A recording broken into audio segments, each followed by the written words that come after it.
அவங்க தான் அவங்க லைஃபோட ஆர்கிடெக்ட். லாஸ் ஆஃப் அட்ராக்ஷன் ஒரு தியரி பத்தி கேள்விப்பட்டிருக்கீங்களா? தி சீக்ரெட்னு ஒரு புக் உலகத்திலேயே அதிகமான அளவுக்கு டிரான்ஸ்லேட் பண்ணதும் செல் ஆன புக்கும் அதுதான். People found some truth in it, right? நல்லா பாத்துருக்கோம். ஸ்பிரிச்சுவலா இருக்கிறவங்க கடவுளை தேடிதான் போவோம். காசை பத்தி யோசிக்கிறவங்க காசை தேடிதான் போவோம். பேஷனை தேடி போறவன் பேஷனை அடைவான்.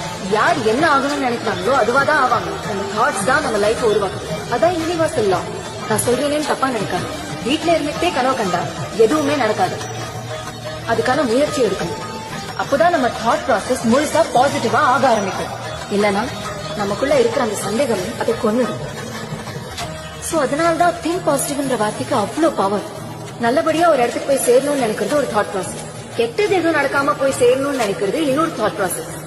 ரெண்டுமே பாசிட்டிவா தெரியுதுல.